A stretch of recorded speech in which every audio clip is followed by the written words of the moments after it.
Hello and welcome to FireDEV, a fireside chat with great people in the industry. And today I have Nicole Adamson. And do you want to do a brief introduction, Nicole? A little bit, sure. Thank you for having me today, Farhan. I'm so excited to be here. I am currently a concept artist, and I've been working as an artist for since 2015. So I've done things for different companies and like small indie studios, everything from like comics to illustration to video games. Okay, that all sounds good. Before I go on to my list of questions, just from what you've said, I've got a little question. Yes. Because you said you've done it, from indie studios to bigger companies. What's the sort of difference that you find, doing the work from indie compared to a more established big studio? And which one do you prefer, or what are the pros and cons of both?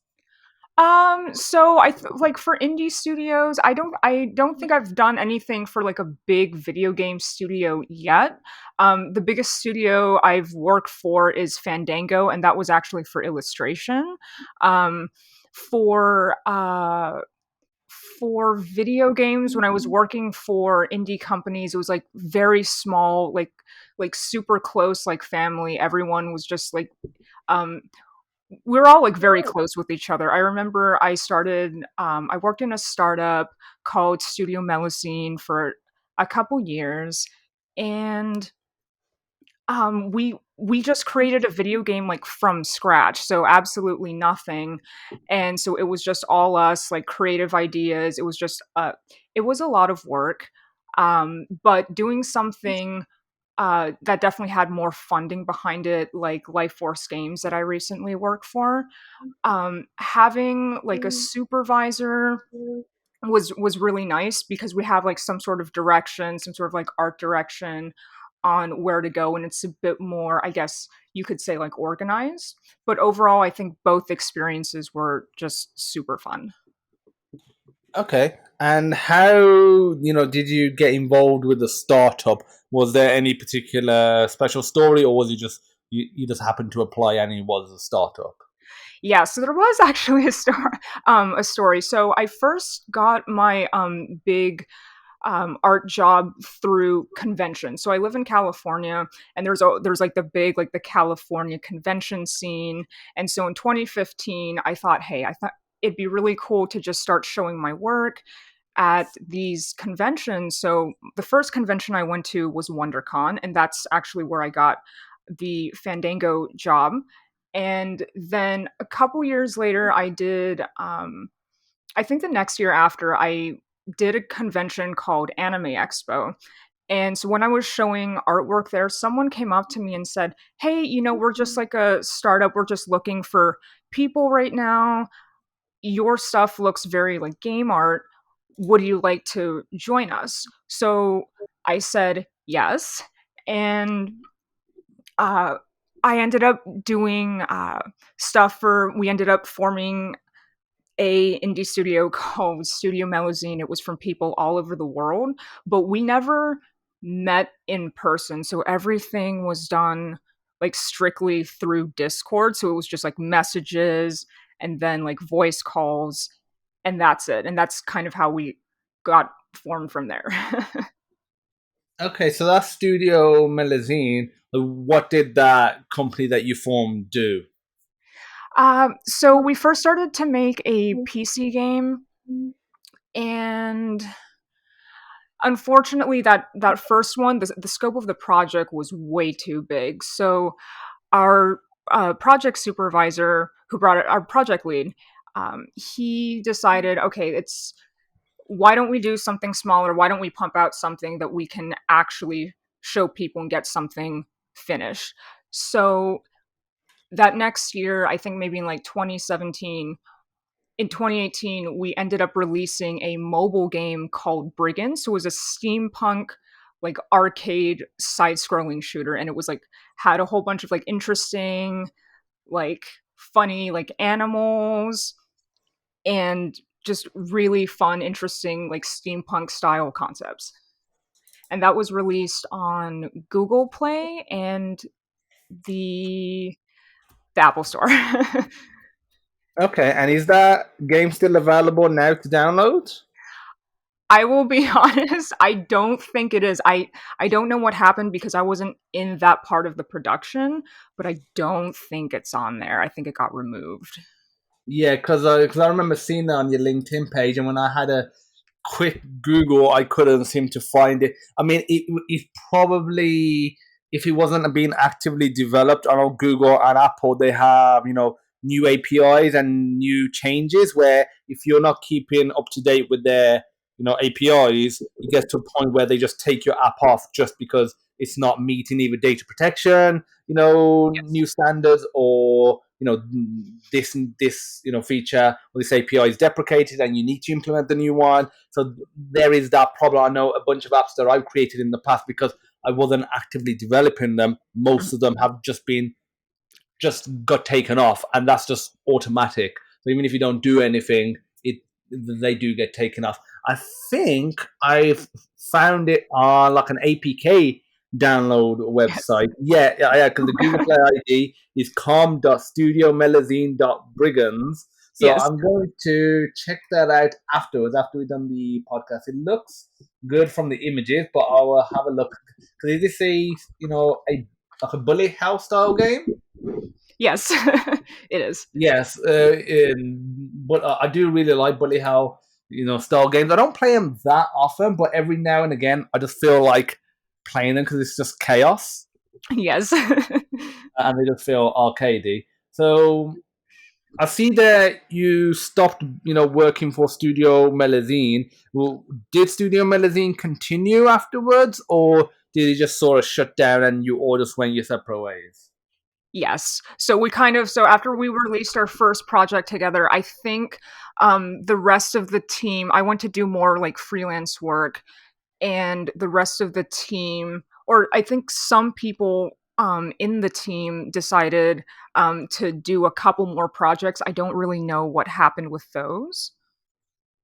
Okay. So the freelance stuff, I'm guessing you chose that just because it obviously brings in money compared to indie, which isn't as glorious as people imagine it to be. Hmm. Yeah. Okay. So what was working for, Fandango like? And what did you do there, specifically?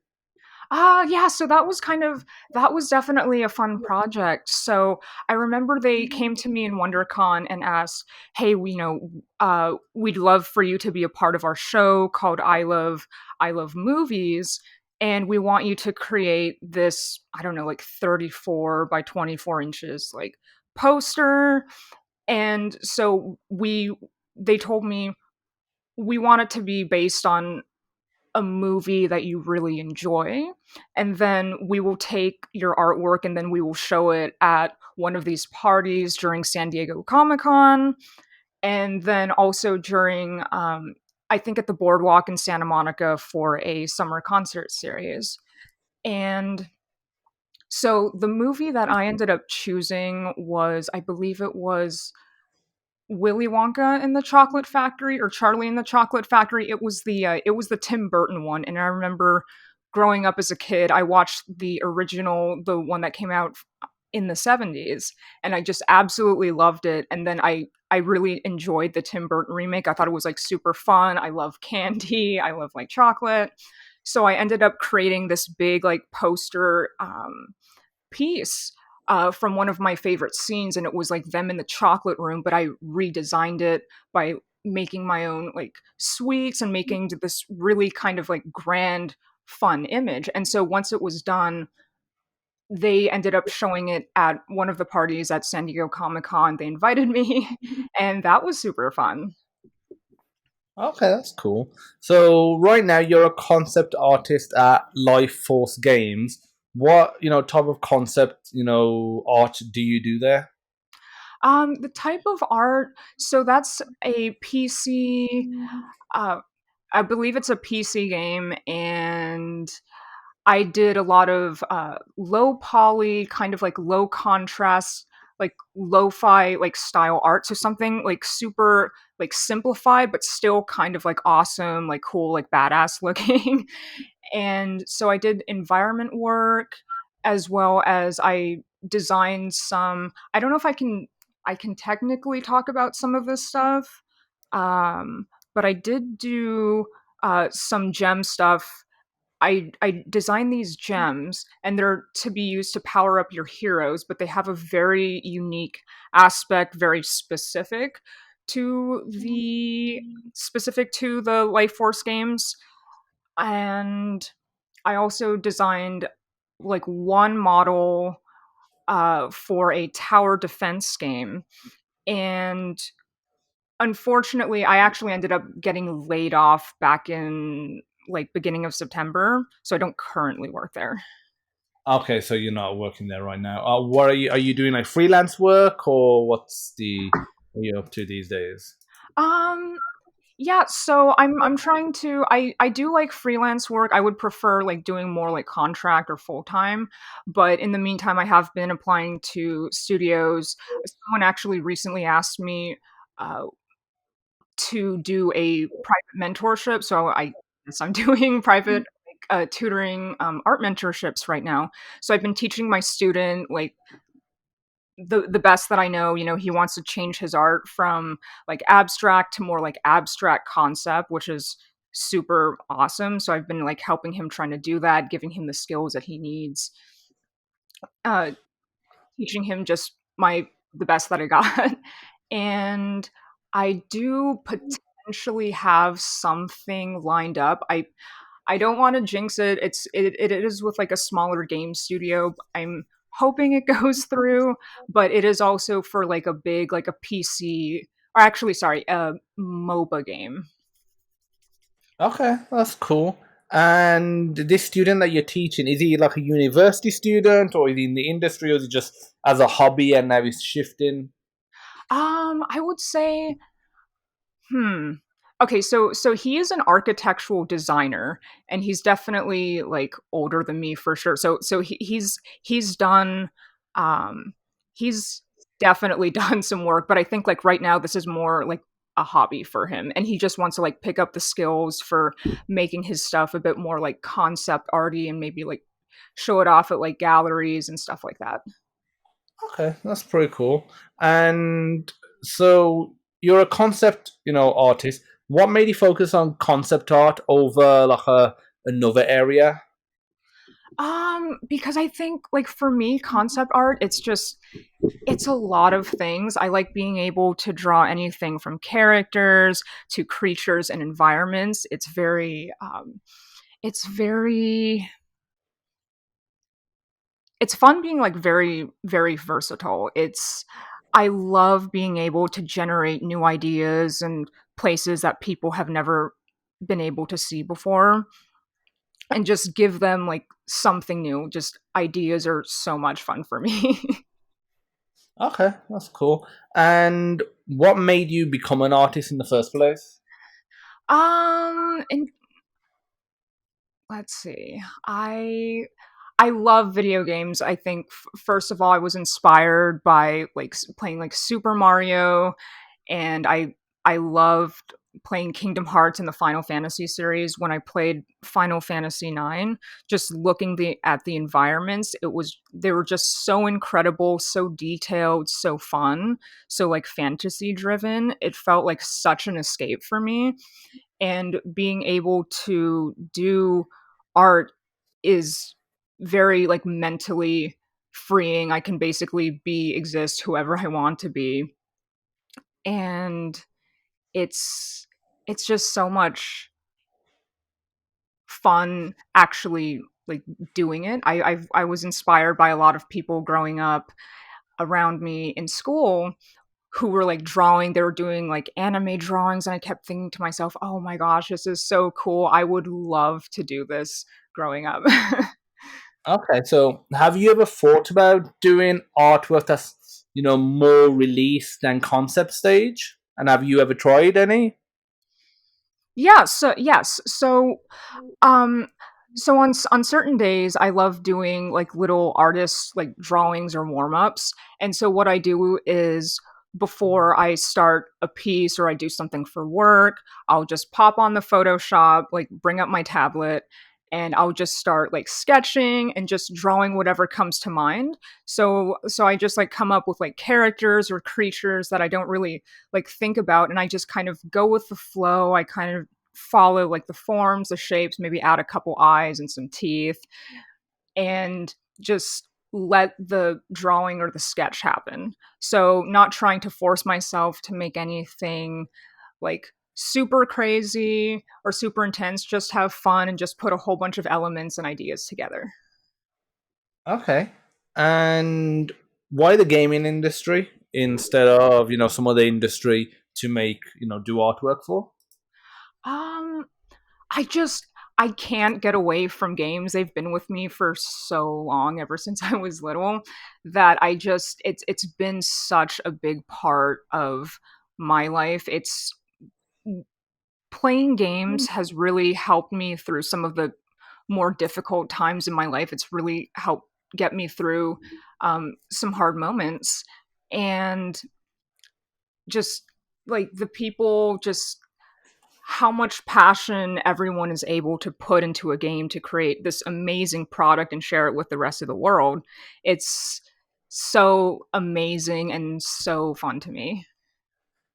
What games are you currently playing then? So I there aren't like some on my list. I'm currently playing uh I was playing Uncharted, the Uncharted games, because those are super fun. I love adventure. I love like action. Um I was also playing like some older games that came out. Like I really enjoyed Murder by Numbers because it feels like the Ace Attorney series, but you're doing stuff with Pacross and the time setting. It's like the 90s. It's a time when I grew up. The music is amazing, and just the gameplay. It so much fun. Okay. And what game would you love to have worked on, like a past game and done artwork for? And Oh why? gosh. Mm. What particular part of that game? Because obviously, if you say Call of Duty, there's so much artwork that goes into it, or GTA, Yeah. for example. Like what specific part of it as Um. hmm. I would have really loved to have worked on uh, the Ratchet and Clank games for sure, because I just the art, the creatures, the I mean, even the environments. It's just the way that they do that. Those artists like, make the proportions. It's like goofy, it's funny, but it also looks like really awesome and badass at the same time. I just absolutely just love the aesthetic. It's like so colorful, it's bright. It just feels like an overall like really good time. well? Oh yeah, I can imagine. Yeah, the Ratchet and Clank games, I do love them as well. I played the most recent one on PS5. Overall, I thought it was, good. I think the graphics may have been hyped up a bit too much, but I definitely the transitions between the different, worlds with their sort of, dimension technology in there, and how smooth it was transitioning. So it definitely showcased, the speed of the flash storage on next gen. Have you played the most recent one? No, I actually have been trying to get a PS5 the last few years, so I haven't no luck yet. Are they still hard to get in the US? um I would say yes. Yes. Okay, yeah, because in the UK they were hard to get for because they came out in on November 2020, November 2020, and they were hard to get for at least a year, for at least the first year. Up until probably I'd say early this year, they was very hard to get. Now you can, find one if you really want to. But yeah, the prices on the second-hand market are crazy. I'm guessing it's the same in America as well. Yes, absolutely. Okay, and what's your preferred sort of console or PC of choice then? Definitely. Ooh, I don't want to be like horrible about this. I absolutely, for me, I love Sony. I love PlayStation because it's the titles that they have. love the Final Fantasy series. I love the Kingdom Hearts series, Uncharted. I could go on. There's just so many games that I feel definitely fit my personality a bit. Yeah, I already guessed that you was more of a PlayStation person because you said Ratchet and Clank, you said Uncharted, like, Yes. and they're like two of the big titles for PlayStation. What other PlayStation exclusives do you like as well? Oh, whoops, sorry. I'm trying to think because I haven't played PlayStation in the last few months because I ended up getting a Switch, so I've been playing some of those Nintendo titles. PlayStation exclusives. Would Stray count as a PlayStation exclusive? I know it's on PC. It's exclusive enough. Okay. I okay, It's not on Xbox. okay. I okay, to be fair, I haven't played Stray yet. I'm going to, but is it's been a while since I played PlayStation. I can't Shadow of the Colossus? That's Yeah, probably I PC. mean, yeah, I played that back in 2020. The remastered version Yes. on PS4 Pro, and obviously, that ran fantastic at 60 frames per second. I remember playing the original a little bit back in the day. I mean, it's crazy how much they were able to cram in because I went back and watched some PS2 gameplay videos. How much they were able to cram in, that scale on PS2 because it looked fantastic and still really good to play on PS4. Oh my gosh, yes, absolutely. Because I played the original one on PS2 and it was just gorgeous. Also, like a big inspiration for my art. Just so much fantasy. It's so cinematic. The graphics, the gameplay. It's an incredible game. Yeah, I mean, I really want them to do like a remaster or maybe a remake of Ico, the original one from Yes. before Shadow of Colossus. Because I played Shadow of Colossus remake, I played The Last Guardian, both were good. I think I prefer probably Shadow of Colossus over Last Guardian, Yes. but I really do want an Ico remake because I played that a fair bit back in the day. Yes. Oh my gosh, I played that one too. It's too fun. But like you said, if it did have all those insane graphics, oh my goodness, I just can't. Yeah, I mean, it might even be better because they might do a PS5 version. I mean, it's a shame. I think Shadow of Colossus was the more popular one out of Ico and Shadow, so I think that's probably why they focused on Ico. Mhm. I mean, I wonder what that studio's doing right now. Oh, what was the studio name again? Do you remember? I thought it I thought it was Sony, but I could be wrong. I don't know the exact studio. Yeah, it is Sony, but I think it's one of their own studios, developed by Japan Studio. Oh. And right now, I mean, they got a lot of titles. Right now, I mean, they even doesn't really say that they're working on anything because the last stuff according to Wikipedia was Patapon 2, Ghost of Tsushima, really good game. Demon Souls, obviously, the remake for PS5. Then they obviously did, Astro's Playroom as well, which was really good. So yeah, the team Ico, which developed these games, they haven't really, no, they haven't done anything, new. So I mean, I'll look forward to seeing what they're doing because they just haven't announced anything clearly. Mhm. Yeah. Okay. So what Switch games have you been playing then? So I did say Murder by Numbers because I don't think that was available for PlayStation. Um, I've been playing Kirby's Dream Buffet because it's so cute. I love sweets, and so sometimes that's like something I just like love putting in my artwork is like um making some of my art look like maybe like sprinkles or just something like very appealing, like very colorful and fun with fun shapes. And the Kirby's Dream Buffet is definitely fun. It kind of reminds me of playing Fall Guys, which I was into, which I mean I'm still into, but I've been playing for the last few years also because it's just so it's so fun and the Kirby's Dream Buffet reminds me of some of the race rounds in Fall Guys, and just how they modeled all these really gorgeous looking, like the sweets and the cakes. It's so fun to see it as like an actual course that you can play through. Oh yeah, I mean for like Fall Guys, yeah, I do enjoy playing that. I wish it was local co-op as well. Obviously playing online, but I wish there was split screen co-op. Because so many times I want to play that with my wife or my sister, and when they're when we're in let's say I'm away or she's away, then it's fine. We just play on different systems. But when we're together, we want to be able to split the screen and see each other, falling and messing up. But yeah, it's a shame they haven't added local split screen, because I think that would have been a great feature. Oh yeah, for sure. Oh yeah, and so going back to Life Force Games, it's a blockchain company. What do you think are blockchain, crypto, and NFTs personally?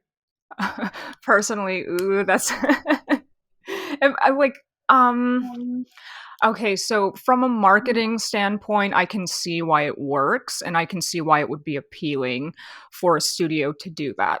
From a personal point of view as an artist, it's definitely a little bit more tricky. I wrote a blog post on this last year about NFTs, and that was a little difficult because it's it can be a controversial topic for some people. Some of the stuff, like what they're doing with the NFTs, how they're being made, and what it's doing to the environment. But also at the same time, I've been going on. I've read articles about like well-known artists, art directors having their work stolen and being used for NFTs without their permission, and the plagiarism aspect of it, where someone can just save someone's image offline and then turn it into an NFT. And that's something that I personally don't support. Yeah, of course. I think because it's a new technology, and right now there's not really many sort of complex and I'll say interesting applications of these technologies. Yeah, it is very easy for, let's say, me to go on Google, get some images from an artist, and put it on the. Because I have seen NFTs pop up, and I recognize the art, and I have a look. I'm like, that the person who originally created it definitely has not done any work in NFTs. So it's clear. Okay, so we just had a little technical issue. So just continuing where we left off, we was talking about blockchain, crypto, NFTs, and we was talking about people ripping off other people's artwork, and obviously the low barrier to entry. I think one of the other issues is because especially with NFTs, it's so associated with just artwork or 3D models and selling that. And obviously, other technology, it's much it's way beyond that. But for now, it really is just going towards so I say the low hanging fruit of that industry, where and it's just got onto artwork, but it is making its way into games and potentially movies and No, TV shows. I have So not. I think it would be interesting to see how that is. Have you personally invested in any crypto? No. Back Any in particular reason why? Like, 2018, well, I what's actually did want to your invest in like some crypto reasoning with and my sort of thought friend. process behind that? And so there were a couple coins that I was looking into that I was researching, and I think it was difficult a few years ago because I think the only way that we were able to get those particular ones was through another website, and it felt kind of sketchy, at least for us. And I remember my friend ended up backing out, saying, "Yeah, I don't know what's going to happen with our money. I don't know what kind of like information they could be taking from us." So let's just he decided to back out, and I just like went with him because I just wasn't sure about it.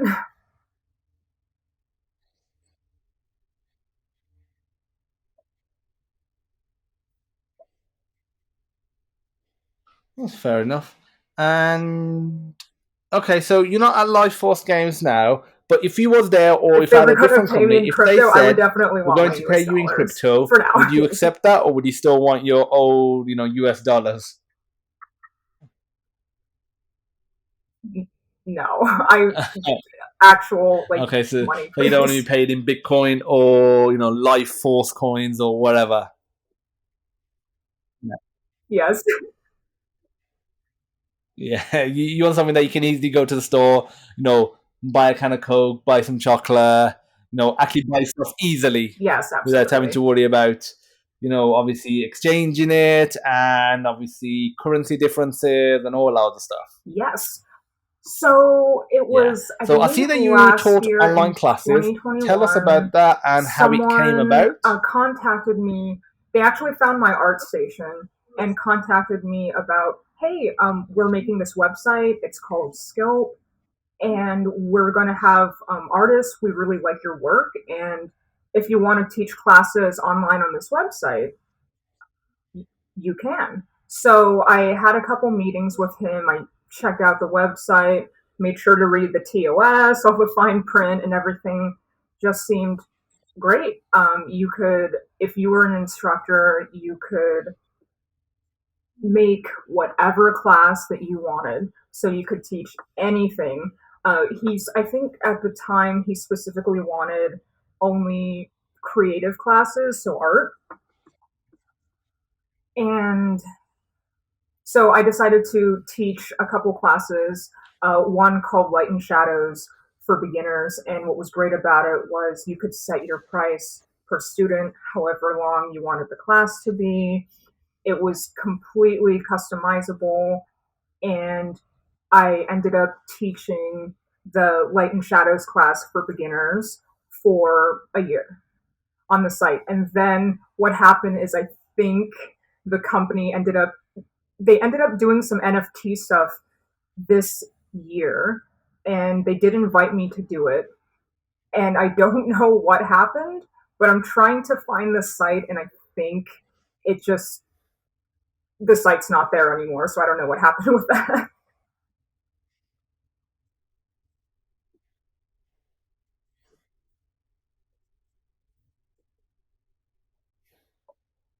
Okay.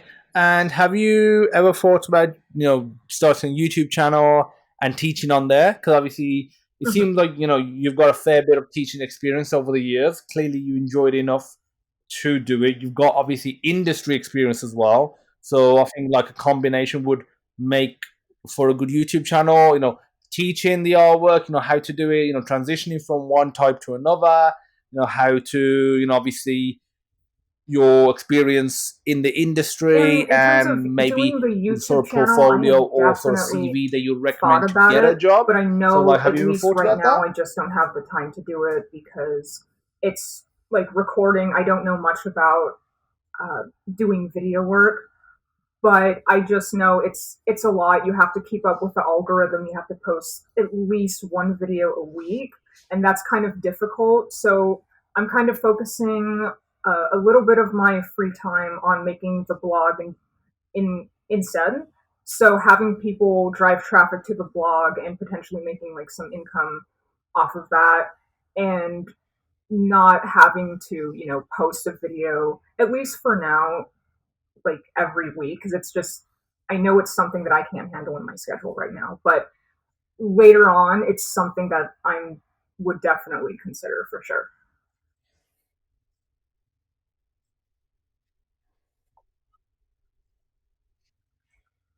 It For me it Okay, always that's cool. depends on the project And and what the what are client your wants, go-to but tools for creating normally if they artwork? want um, for me to get it done faster, it's just much easier for me to do it in Photoshop with my little plug and play tablet and just start drawing and sketching. I have all the materials. I don't need to buy like paints or acrylics or anything like that. Just go straight into Photoshop.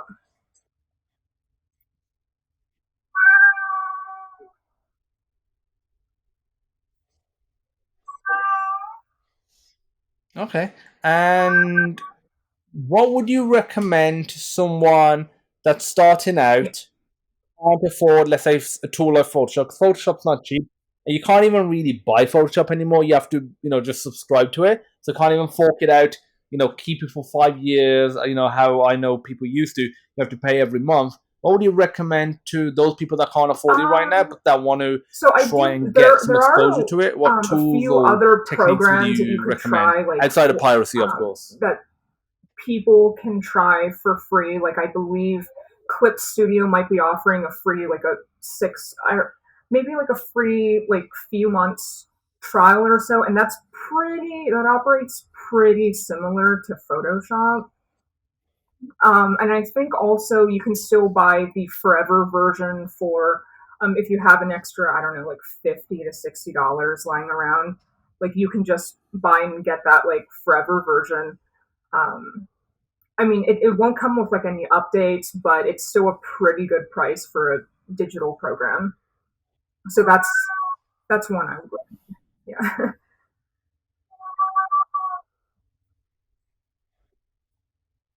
Okay, that's good to know. Okay, so what do you wish these tools had, but don't, to make creating artwork easier and your workflow easier? Because I personally know that because I'm a programmer and having done some work in Photoshop, I wish I could easily just do some coding in there to let's say repeating tasks and being able to create the artwork, because I know I could kind of do the instructions via code a lot easier and a lot quicker than I could via um, just clicking buttons. So, what features would you like to see in these I tools would that say don't really exist, potentially. and why? I think Photoshop may have already. I haven't checked recently, but I think Photoshop may have released that new feature where where you create an artwork, and I think you can. I think it like embeds your like artist signature or something into the file and makes it like as an original NFT. Basically, like someone can't like copy it or pass it off as their own. And I thought that was super cool. Um, I don't know really. I mean, I with with the new Photoshop, the current one, as opposed to CS6, they've had a lot of changes that I really like so far. I can't really think of much. I mean, potentially maybe something to possibly, prevent artwork from being used by like AI programs, possibly.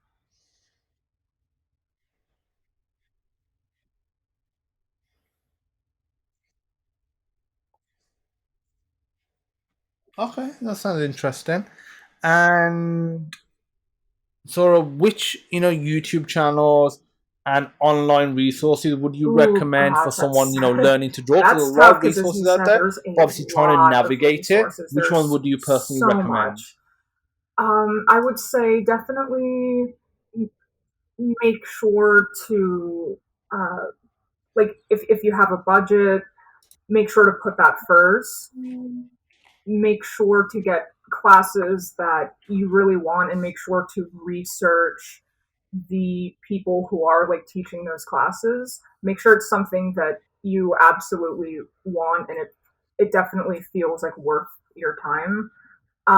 For resources, there are a couple that I go to. So something that's super helpful is ArtStation has ArtStation Learning. So all you need to do is create a free account, and you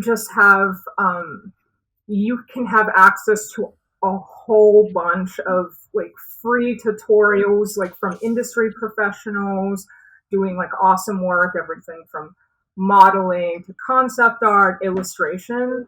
It's just filled with so many tutorials and how to's, just absolutely free.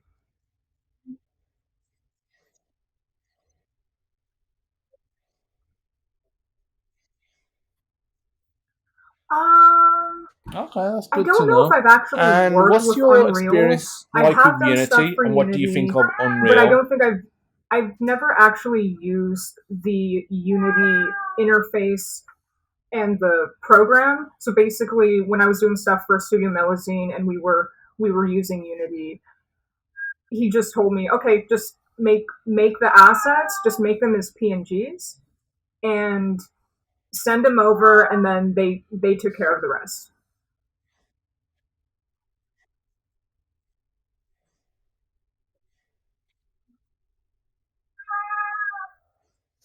I don't Okay, that's know. I can't interesting. answer that because And do you think I haven't Unity used is the any best other engine out there for 2D game? 2D engines.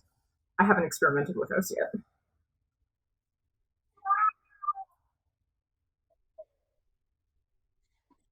I did. So I ended up Okay, going that's fair enough. to the And University of did California, you go to Irvine, university and and what did you study? because I knew I wanted to be an artist specifically in video games, I went into art. But the only program that they had at the time was studio art. And so studio art is just, it's basically just fine art. So painting, drawing, sketching, like sculptures. But what was what was different about that school at the time is because it was like fine art and studio art, it was very conceptual. So it wasn't concept art that you would use commercially for video games or films or for the entertainment industry. It was basically like fine art, like gallery art. So what what I was like hoping to learn, like environments or basically like perspective, how to get your art to basic to a very like illustrative level. The school at UCI was very different. It was more like the idea and a little bit about your process when creating art and the concept, but not so much the like the finish, if that makes sense.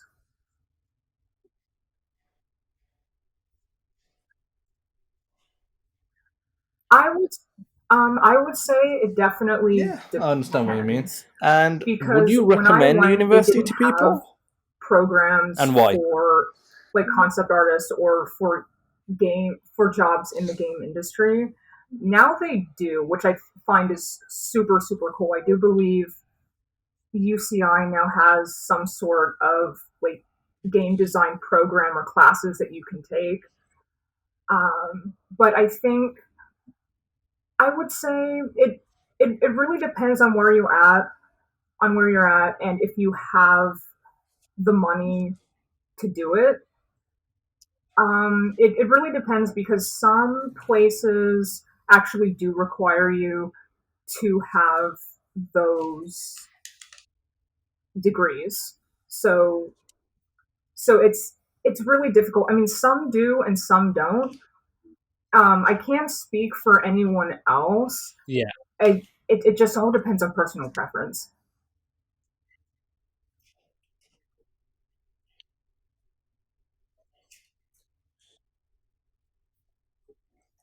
Okay. And do you do any artwork outside of work itself?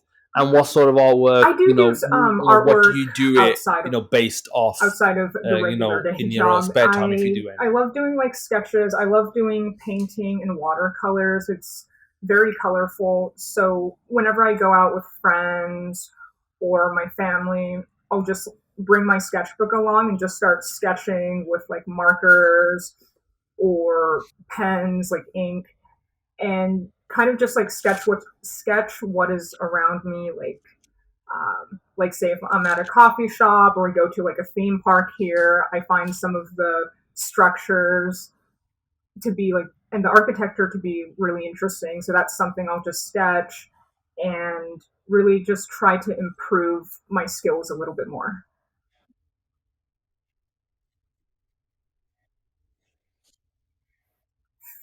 Oh, I think it depends. Like, I mean, of Okay, course, that's if it cool. ends up like not And would going you ever well switch or something happens careers? in the gaming industry, I might. But honestly, it seems like it's just getting more and more popular.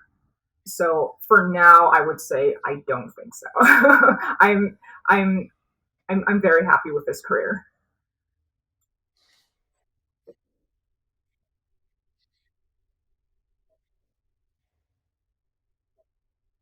Okay, that's good to hear. And are there any particular games or genre of games that you don't like? we've talked about the ones you do like, but Yes. this So people are I so on thought that for the they longest hate time this I just type or loved they hate all this types type, of games. and are there That any is not true. and why? There are some I do try to stay away from. Um, my friend knows this, but I am just not into first person shooters involving people because I just don't like killing, I don't like violence, I don't like seeing blood. So things like Call of Duty, I'm like, it's, I mean, I've never played it, but those types of shooting games, I'm like, try to stay away from it. If it's something like Resistance, where you're just like shooting aliens and nonsense, then yeah, like I would, that would be something I'd be into. But if it's people, probably not. I also tried playing Metroidvanias, and that's not really my style. It's a little like it's a lot of back and forth, and sometimes I get confused, so I'll get stuck in one area, and I end up spending like an hour in an area that I could have done in like 10 minutes.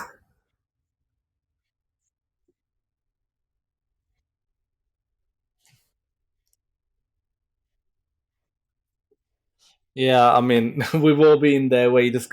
So sometimes those type of games can get frustrating. Where you're just going back and forth, and you're thinking, "I've been here a million times. Is this the room that I need to go to, or is it the other room?" And then you just discover there was some one room that you've missed, and literally what you Yes. need is just out in the open there. So I mean, you can definitely tell you're a PlayStation fan when you mention Resistance.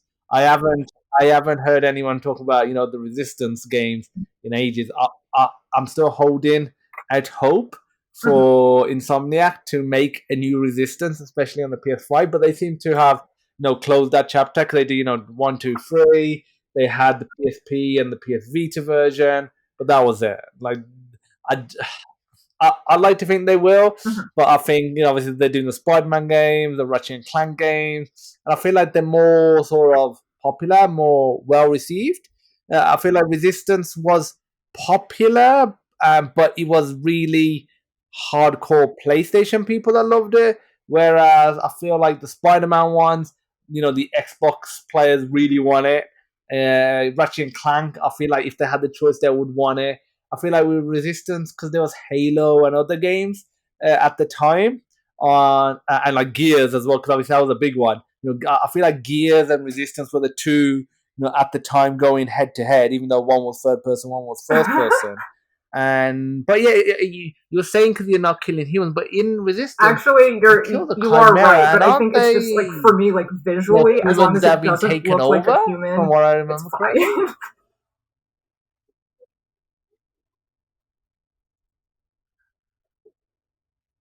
I Okay. think it's Okay, so too what about humany for me zombies still. then? Would Yes. that be okay or no? Do they still look too humany for you?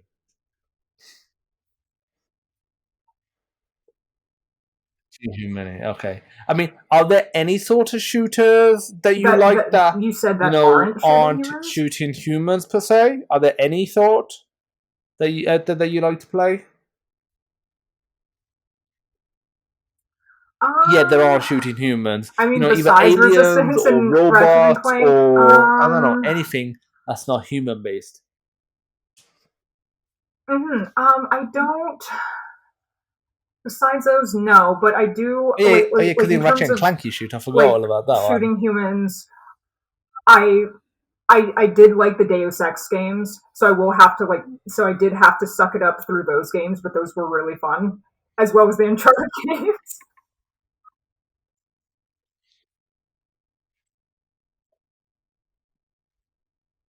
Yeah. Yeah, they are good. They are good. I haven't played the latest one, which is a few years old now. I keep saying it's on my list, but I just come to terms with that the list has just got so long. I'm gonna just focus on the new and the odd old one, and there's gonna be many games I'm probably just not gonna get around to playing in my life. I just know that's the reality now. When there's so many great games, you got Call of Duty that's just come out. You had The Last of Us Part One, the remake come out. You got God of War Ragnarok. I've not, bought God of War yet. I need to get that. and there's so many other Absolutely, games yeah. coming out. There's So so many. Like yeah, I just I'm recently guessing you've picked probably up got a a backlog that you would like to get round to, game but from the you feel like you PS2 that never I've will. been wanting to play ever since I was in high school. It's called Phantom Brave, and it's like a classic strat RPG, but it's that alone takes about what, like 40 hours to beat, and then like you said, there's just a big backlog with a whole bunch of amazing games, and some of them do take like 20 plus hours to complete.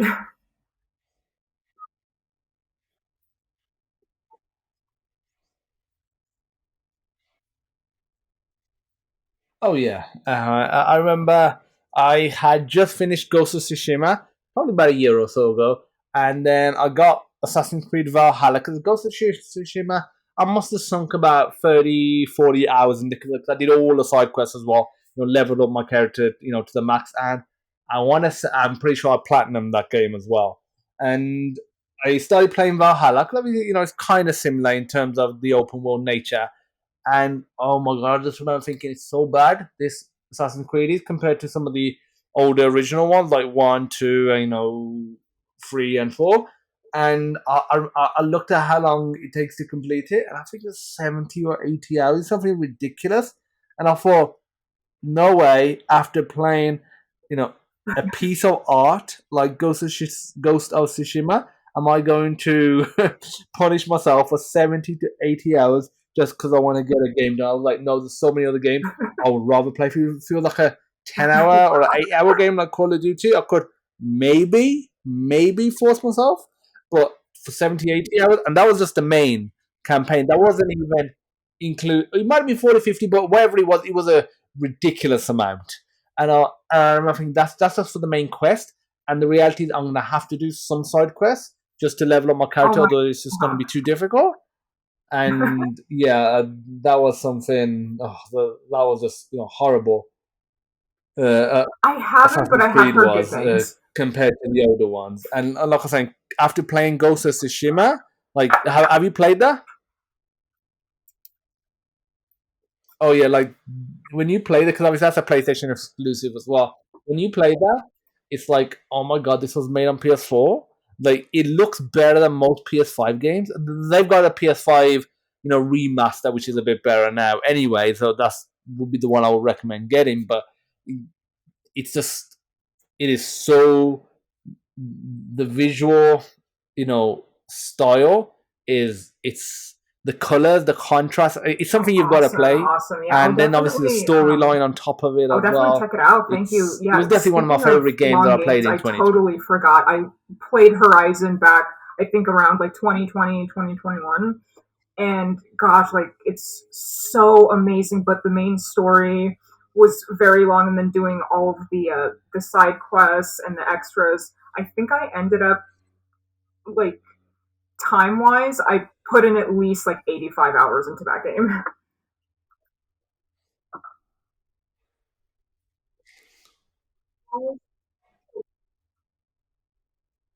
Jesus.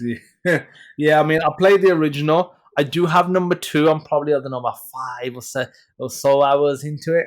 I need to get back to completing it. But I'm one level away from completing COD. Once I've done that, I need to finish Last of Us Part 1 remake. And there's so many other games on my shelf as well that I need to play. And then need to do Horizon as well. Once I've done them, then I'll buy God of War. So otherwise, I'm just gonna play a little bit because obviously, when you're older now, you can't play 10, 12 hours.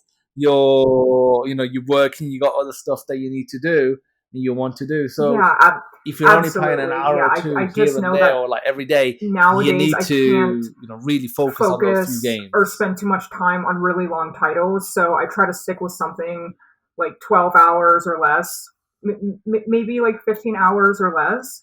And that's also why, like, I kind of switch a little bit into like more indie titles as well, because they're like super quick but super fun and really unique.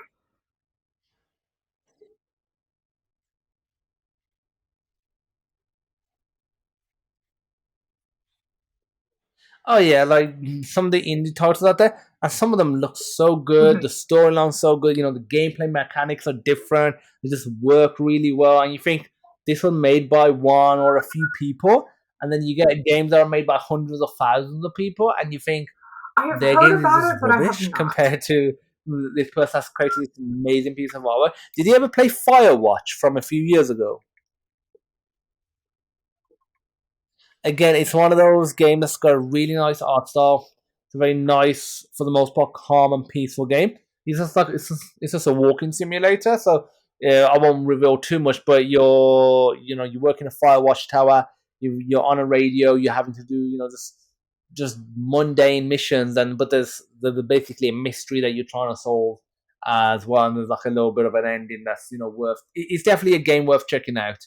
I think it may be available on Switch. Maybe not. If it is, it's definitely worth getting on there. But like playing it on the big T screen, it's definitely a great experience. What sort of Yeah, indie definitely. titles Limbo are was some one of the first standouts for ones that I you? Because I played way know back when. It Firewatch, was just Limbo, incredible. Inside, those ones are standouts for me. Just it's so cinematic, gorgeous. The gameplay was insane. One that I recently played on the Switch was called The Gardens Between, and I don't want to say too much about it, but the gameplay, I don't know how to describe it. It's so cool. So like every step that you make, you're on this like little map. Every step that you make, there are other things going on in the environment. But when you step back, time reverses. So when you go forward, when you move your character forward, time goes forward, but then it's also a puzzle game. So how do you go back and forth and be able to get things to line up in that level so so you can get to the next level? Um, I really liked Enter the Gungeon. I don't know if that was considered an indie game, but that was super fun. Um, and I think that's all I can think of right now. I'm sorry. I have a lot.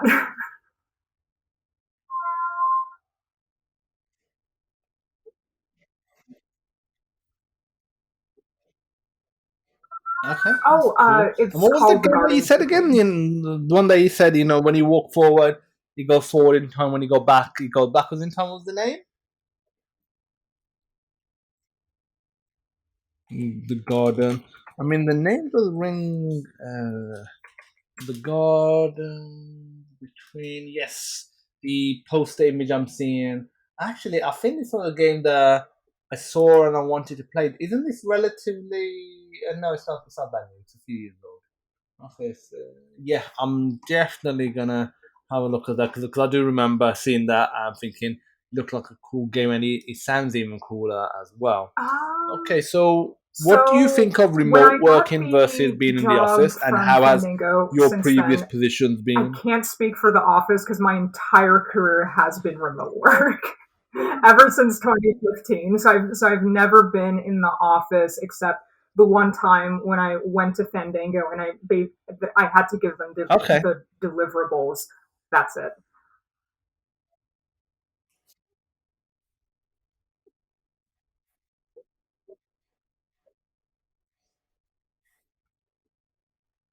okay, that's fair enough. And like, do I would you definitely obviously don't love really have much to experience in the when office?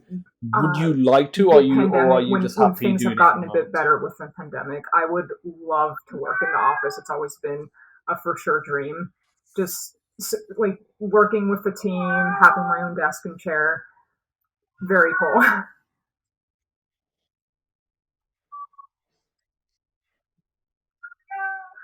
Oh yes. So Okay. What I careers did you went. think about as I an wanted to alternative growing be up? an astronaut because I thought it was just the best thing to just float around in space for a little bit.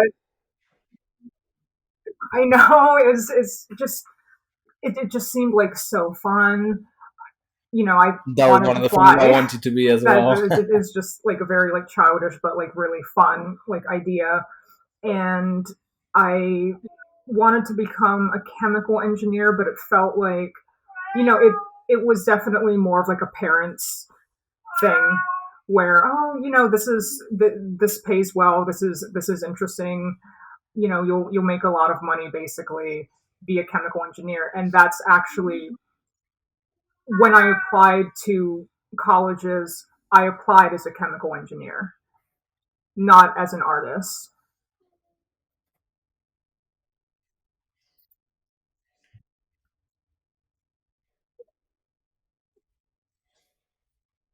Okay, that's interesting. And how did you find COVID? Because obviously it forced a lot of people to work remotely. You were working remotely already, but be isolated, not be able to go out to The certain places, not see the people. lockdowns, Because yeah, we whereabouts in had America are you ours. from, and how Our bad governor, were the lockdowns there? he was really good about it. So as soon as it got out of hand, he told everyone like put the masks on, don't go out. It was very intense, but I know he had a lot of people's like interests at heart. But it was some time, and we didn't have. I don't remember the exact timeline of all the lockdowns, but definitely through the rest of 2020, couldn't go out. I mean, you could, but you might be giving someone like COVID. Um, it was, I would say, like a little intense. Couldn't see my friends. One of my friends that I see every week that we always hang out. It was like now, like every like I couldn't even see him like for the first 3 months. But then after that, when things started getting better back in 2021 with the vaccines, we definitely got to see each other a little bit more often, maybe like once every 2 weeks. But yeah, it was definitely a shock for everyone and very difficult. It did feel lonely, but being with some of my family during that time was made things a lot better.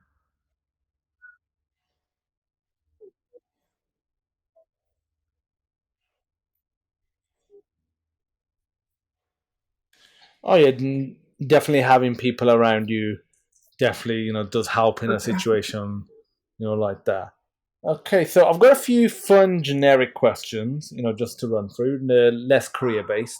So, would Can I say you both? rather run a 10-person company or a 1,000-person company, and why? Okay, like the 10-person company, I would love to because I do have a couple You can, projects but of like, my what's the own reasoning for that both? I like in my mind would be like AAA like movie cinematic like big games, and I know that's not something I'd be able to do on my own. So being able to make that a possibility with a really amazing team would be a, one of my dreams come true. Would be so amazing. But working on my own as a one person company would be really cool because I have full creative freedom.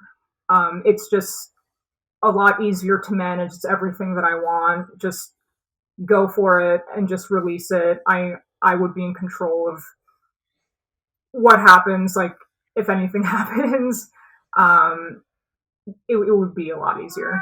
So yeah.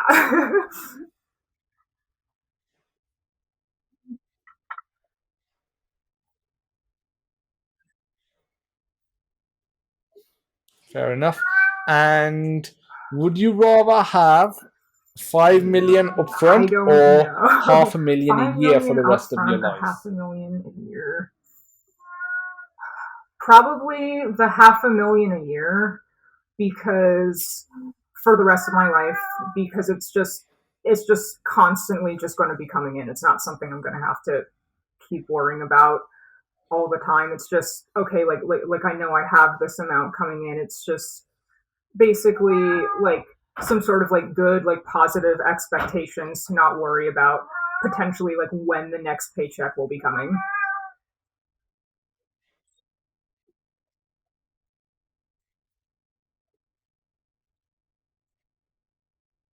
Okay. And in that situation, because obviously half a million is a lot of money and it would allow you to live a good life, travel, car, house, whatever that, whatever it is, and, do some, like, what would you do in that scenario where you're not having to work anymore? So let's just say it's just coming in, you don't have to do anything. What would you Maybe be doing doing in the that indie scenario? Would you just play studio. games all day, get through that backlog, or Probably start that also indie studio that you want I to, would or what would still it be? want to be drawing for sure because it's just something that brings me joy. It gives me a lot of energy to just keep going. It's so fun to just keep drawing and generating a lot of new ideas. It's something that just kind of like energizes me and like exercises my mind. So I don't think I'd be able to live without that. I would be playing games, but um, definitely not like the whole day for sure.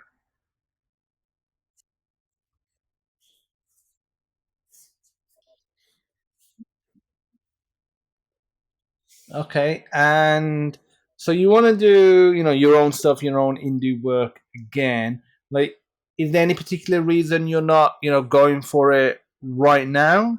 And like, have you I thought about, definitely, just yeah, I've definitely stopping what thought you're about doing, it. or looking for a Um, job, or doing a normal job, and Not just going for right indie again? now for sure because I still really want to advance my career. I want to work for a big game studio. I would love to do stuff for animation because that's something I've been into for a very long time as well. And even do stuff for movies because I love movies so much also.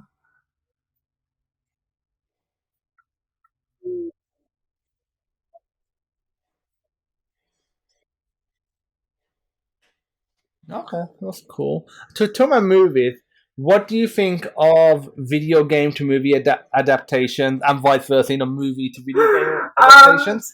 And do you have any if it's examples of done good ones? well, There's plenty of I'm examples of bad totally for ones, it, but do for you have any examples of good sure. I'm ones in your definitely opinion? for it. I haven't seen the Blood Rain. I haven't played the Blood Rain games or the films, but I have read some reviews, so I haven't seen those. Um, I I'm trying to think off the top of my head which I have not seen the Uncharted one because I haven't played four yet. So that's off the table. So, is it something you'd recommend still seeing or no? It's not the best. It's not the best movie.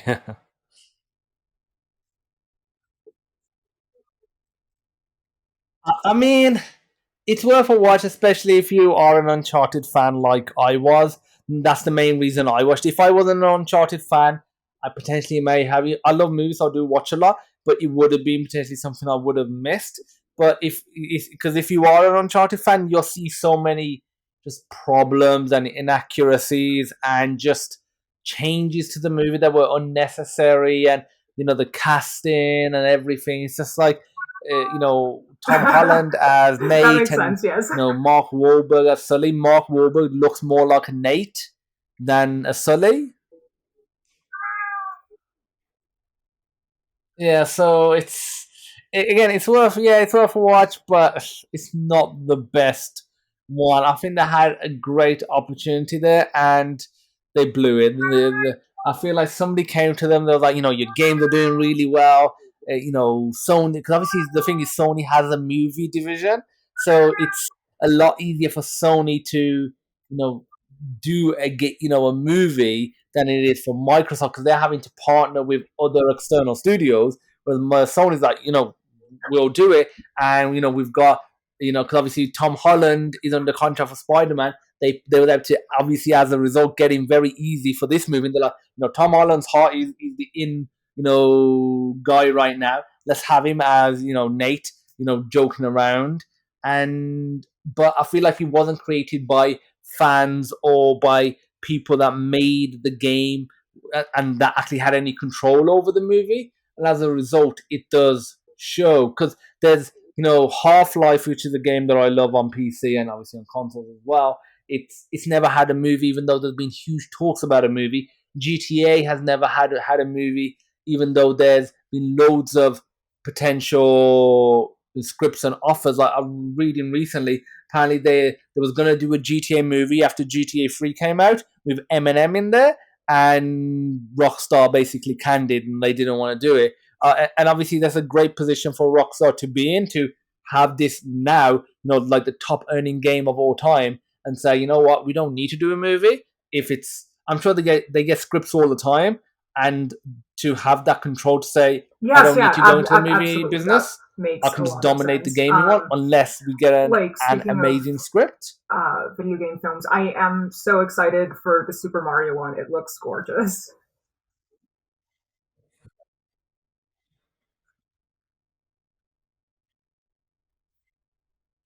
I Yeah, it does I actually. That haven't does look seen it, really good, but and I'm wondering, did you hear also about the Sonic I thought was whole pretty good as well, thing especially with number the one. Sonic redesign for the film in the first? Yes, that's it. Are you talking about the original trailer? Then they changed it with the teeth. Is that the redesign you're talking about? Yes. I mean, when I saw the original trailer, I never had an issue with it, and then I remember seeing people moaning about it online, and then they re-released the trailer, and I thought it didn't really look that bad. Like, I was fine with it, but I mean, they listened to the fans, and then they changed it up, and people liked it. So I mean, that's fine. So I don't really have an issue with that. I think for the most part, outside of people like me and you that Hmm. know about it, Yeah, absolutely. nobody knows or thinks about it. It's something that happened. They fixed it up before it came out, and that was the end of that. So, but I am looking forward to the Mario movie. It does look good. I feel like Chris Pratt again. They're just getting the actor that's in, but I feel like Chris Pratt. I can't stop hearing him as Mario. Not Mario. Like considering it's animated, and because obviously with Uncharted that was live action, so they're gonna have to get some actor to physically play him. But with an animated one, they could get anyone. Like they could get the original person, or the one who does it in the games currently in Super Mario Odyssey and that, or Mario Kart, and get them to voice it, and that would be great. But again, it's just that thing. Chris Pratt is Yeah, I Mario, totally or understand what Vin you mean. Diesel is Groot. It makes no actual sense. It's just pure marketing. Yeah, but I'm sorry. overall, the movie does definitely look very good. I haven't Okay, played so some of favorite like the board more game. like recent ones. Um, I like Mousetrap a lot because I love making the contraption the contraptions and just watching like using it and seeing it work is just so fun. So I would say definitely that one, and maybe mm, Candyland because I again I absolutely love sweets and I love the art on the board.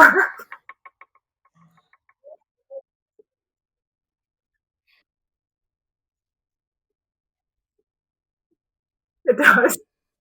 I haven't played Candyland. I will check that.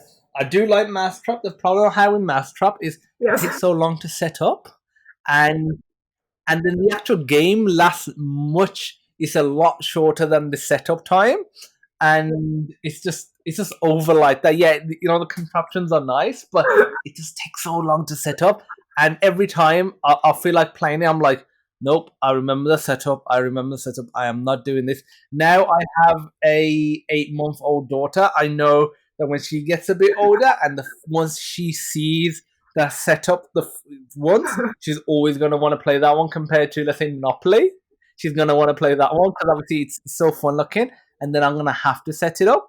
But right now, I try and I'm hoping by then I'll have a dedicated games room where it's just set up.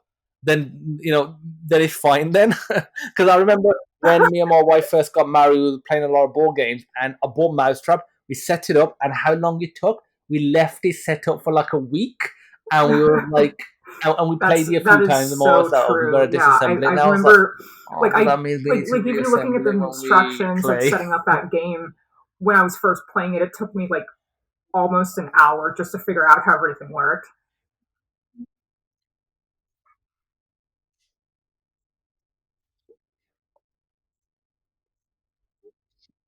Oh yeah, I feel like some That would instructions be in board games incredibly or whatever it helpful. is Yeah. needs the people who design the IKEA instructions.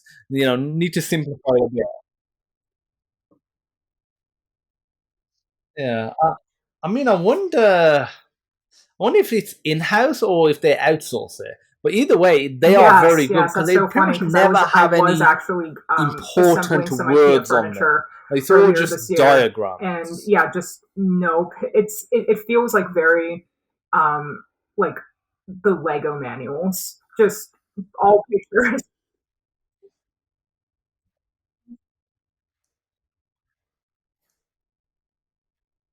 Yeah, it's very dumbed down.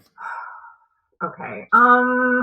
There's a lot. Okay, and what's your Okay, favorite I will video game of say all time? between Final Fantasy IX and Kingdom Hearts because of the time that they were made and the time, like what I was experiencing in my life at the time, being exposed to these types of RPGs. Um, me. So it's between those two. I'd probably lean more towards Kingdom Hearts because it meshes like two of my favorite pop culture things. My franchises. I love Final Fantasy and I do like Disney. So I'm gonna say Kingdom Hearts on this one.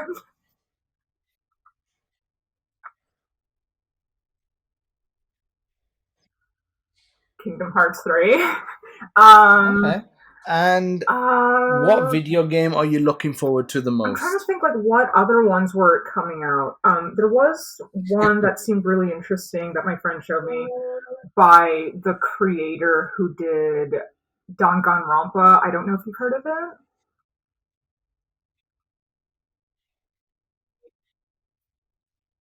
Okay, it's so it's kind of like an Ace. I don't know if you've heard about the Ace Attorney I series, but it's no, it doesn't ring a Danganronpa is bell kind of like a personally. class trial thing, and it's really I'll just say it gets really intense and can be a little depressing at times. But the gameplay, I don't want to spoil it, but the elements and the things that they do with the gameplay when you're trying to figure out this murder trial is was completely unexpected and extremely fun. And so that creator is actually coming out with a game called I think it's called Raincoat, and that's something I'm actually definitely looking forward to because it feels. I don't know if you've heard about the Persona games, but it feels like that Danganronpa aesthetic, but also it feels like very Persona.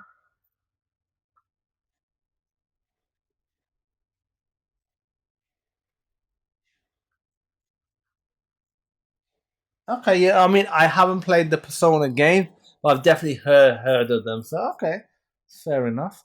And okay, so I got one last question. Actually, a few. The last two questions are just ones I always ask everyone. But I got one For last me, question I before we would wrap up. say Does money buy you no. I think happiness, and happiness why? comes from within. I for the last couple years, I went through some uh, I didn't know until I think a couple years ago that I had some sort of not like mental issues, but more like just I was being like very negative and had a lot of negative self talk and kind of being a little just like really hard on myself. And that wasn't allowing me to be happy and go after the things that I wanted. And so I took some time to do a little bit of um, was it like cognitive like behavioral therapy on myself, and that actually really helped change the way that I was thinking and looking at things. I'm so much more happy where I am now than I was like 2 3 years ago because I changed the way of like how I perceive myself, like what is progress, how I can make myself happier and do the things that I love without being so hard and so difficult on myself.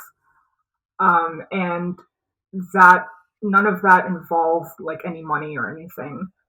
So it it's hard. It really depends on the person, but for me, that's how I feel about it.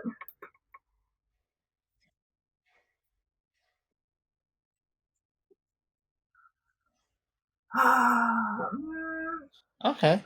And Maybe so, what just would be your biggest I regret would as an say artist? spending maybe not spending as much time as I should have. Maybe I think honing some of the skills. But again, that was something that was kind of out of my control at the time. But I would say maybe not using, I wouldn't say like all of my time, but like more of my time. Uh, I think maybe picking up some new skills in certain areas at some points in time.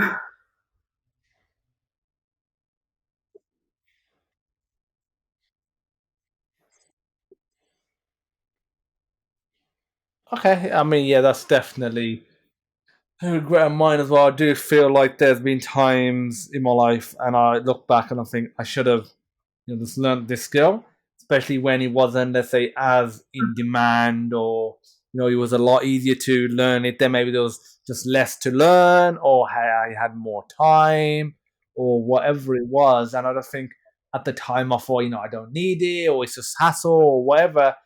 And now I look back, I think 5 years ago I should have just spent 3 months and hardcore, couple hours a day, learned it, and I would have been so much better off. Maybe better off for it, maybe not. But yeah, I think we all have, those doubts. So, what advice would you give as an artist to an aspiring artist, especially one that even wants to do some indie um, work and maybe wants to, I would join a say company as well? What like would be your advice? because You've done there's a both. lot of I've been to a number of portfolio reviews with big studios, and a lot of recruiters have said, draw every day.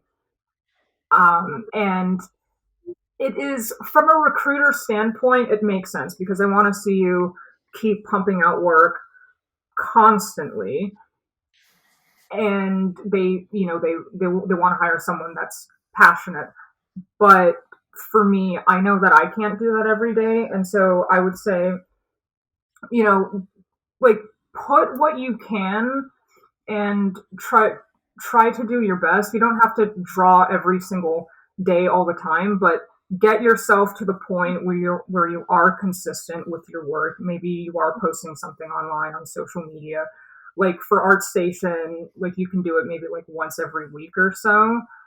Um, but try not to be like super hard on yourself. Do not compare yourself to other artists because there's a lot of really good, there's so many amazing artists out there, but once you start comparing, you can start getting in your head and really just, you know, potentially start losing like that self confidence and that motivation. So it's important to do what works. I know this sounds like so cliched, but do what works best for you in your personal situation, as long as you can get, and also potentially get something, like make some sort of progress out of that. Because being an artist, it is about skill to a certain extent, but it's, you also have to manage, like how do you take care of yourself, like taking care of like your your mental health, and also, like the business aspect of it, like as a freelance artist, or if you're doing stuff for indie studios, it's important to understand a little bit of that business side, like how to negotiate, how to treat people, because that's extremely important. Like if anything, recruiters from top studios have said that they would rather work with a B-rated artist who's just an awesome person to be around than someone who's an A-plus artist and not very nice.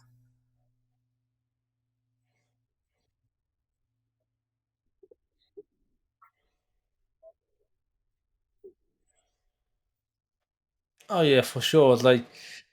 It's good to have people that are immensely talented, but when they're either arrogant or just not nice or they're not team players, it's just not a good environment. And yeah, because a B grade artist or a programmer is still pretty good. It's not like you're talking about it's not like you're sacrificing to down to D grade. So at that level, it's still good enough. And you don't if they don't get in your way as much as, let's say, an A grade one does, or you don't have to resolve conflicts. Let's say if you're a manager, as much they might get just as much work done to the same level just because they Yeah, just don't cause absolutely, for sure. hassle. And then on top of that, you just feel easier about it at the end of the week and at the end of the year. Yeah. Okay. So that's all the questions that I've got. So I want to thank you, Nicole, for coming on the podcast today. Really good, really insightful to hear from I an don't artist in think the so. gaming I think just industry. thank Are you there so much any for Han closing for having remarks me on before today. we This wrap was up? such an awesome experience. I really appreciate it, and I hope for any person who would like to be an artist in the industry, I hope some of this I hope some of these tips help you out.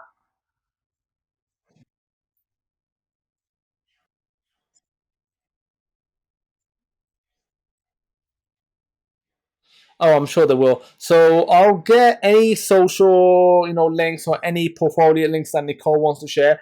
I'll whack them in the description. So, go check those out. So I just want to thank everyone for listening and, give the podcast a five-star rating on Spotify, Google, whatever platform you're using. So I want to thank you, Nicole, one more time. And, I'll see everyone in the next episode. Bye.